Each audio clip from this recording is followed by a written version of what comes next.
नमस्कार, मैं Rahul Katheria. One nation one election, एक देश एक चुनाव। अब आप सोच रहे होंगे कि आखिर मैं इसके बारे में बात क्यों कर रहा हूं।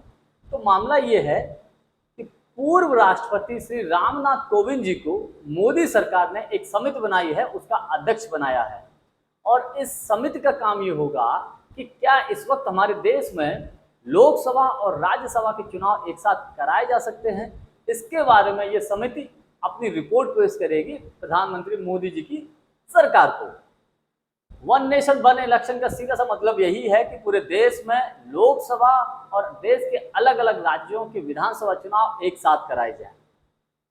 अभी जो खबर निकलकर सामने आ रही है, राजनीतिक विश्लेषक और विपक्षी दलों के जो नेता हैं वो ये कह रहे हैं कि प्रधानमंत्री मोदी जी इंडिया गठबंधन से डर गए हैं। जिस प्रकार से इंडिया गठबंधन में विपक्षी पार्टियों का जमावाड़ा हुआ है, विपक्षी पार्टियों के बड़े बड़े नेता इकट्ठे हुए हैं, उससे प्रधानमंत्री मोदी जी को डर लगने लगा है। इसलिए ये वन नेशन वन इलेक्शन का नया राग छेड़ दिया है। इससे कुछ होने वाला नहीं। बिहार के उप मुख्यमंत्री जब तेजस्वी यादव जी से पत्रकारों ने सवाल किया तो उन्होंने कहा वन नेशन वन इलेक्शन क्यों, वन नेशन वन इनकम क्यों नहीं, एक देश एक आय क्यों नहीं हो सकती। इसमें भी कोई दो राय नहीं। लोगों में आय का जो असमानता है वो हमारे देश में इस वक्त बहुत गिर चुका है, क्योंकि बेरोजगारी का आलम क्या है आप समझ सकते हैं। लोगों को रोजगार मिल नहीं रहा है। जो काम धंधे जो लोग कर रहे थे तो वो नोटबंदी और गलत जीएसटी की वजह से हजारों हजारों लोगों के काम धंधे ठप हो गए हैं। तो आय की असमानता तो वैसे भी है। तो तेजस्वी यादव जी का ये कमेंट्स कि वन नेशन वन इनकम होना चाहिए, तो वो भी एक तरीके से उनके नजरिए से ठीक है और राजनीतिक परिप्रेक्ष्य से उनके लिए राज्य जो क्षेत्रीय दल है उनके नजरिए से भी फिट बैठता है। क्यों? उसका कारण है ये है कि अगर देश में one nation one election, Lok Sabha और राज्यसभा के चुनाव एक साथ कराए जाते हैं तो सबसे बड़ा नुकसान जो किसी को होगा तो वो नुकसान क्षेत्रीय दलों को होगा। उदाहरण के तौर पे ऐसे समझिए कि देखिए 2014-2019 का जब लोकसभा का चुनाव हुआ था, 2014 में जैसा कि हम सभी जानते हैं कि प्रधानमंत्री मोदी जी की लहर थी। उस वक्त अगर देश के किसी भी हिस्से में अगर उनके साथ विधानसभा का चुनाव भी कराया जाता तो शायद वहां भी जो अभी अन्य दलों की सरकारें हैं वो नहीं बनती और भाजपा की सरकार बन जाती। तो इसका सबसे बड़ा नुकसान ये होता है कि जिसकी केंद्र में सरकार बनने की संभावना होती है, राज्यों में भी उसकी अधिकतम सरकार बनने के चांसेस होते हैं।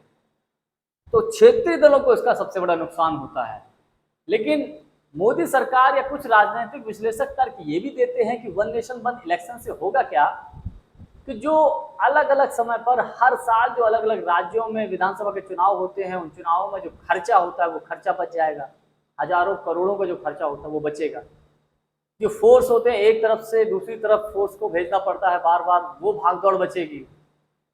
और इससे होता क्या कि समय समय पर जब चुनाव होता है तो आचार संहिता लगती है। आचार संहिता जब लगती है तो विकास के जो भी कार्य होते हैं वो रुक जाते हैं। तो इससे विकास की गति जो धीमी पड़ जाती है। तो ये भी क्या है कि वन नेशन वन इलेक्शन, जब एक देश एक चुनाव होगा तो उसका फायदा ये होगा कि पूरे देश में एक साथ चुनाव होगा, तो उसके बाद कोई चुनाव ही नहीं होगा और सब 5 साल बड़े प्रेम से बड़े धड़ल्ले से काम कराएंगे। लेकिन कुछ राजनीतिक दलों का, राजनीतिक विश्लेषकों का ये भी मानना है कि मोदी सरकार हर हाल में 2024 का लोकसभा का चुनाव जीतना चाहती है।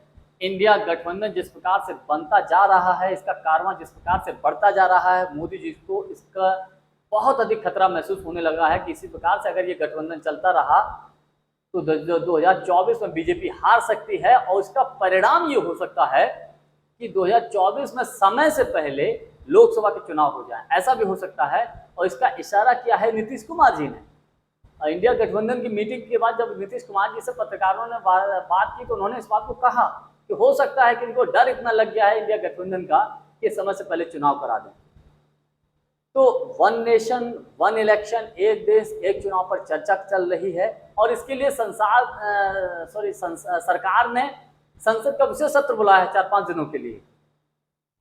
तो अब क्या होता है, ये लागू होता है या नहीं होता है, ये चर्चा का विषय है, आने वाले वक्त में देखने को मिलेगा। लेकिन आज के लिए बस इतना ही। वीडियो को लाइक, शेयर और चैनल को सब्सक्राइब जरूर कर दीजिएगा। बहुत बहुत धन्यवाद। नमस्कार।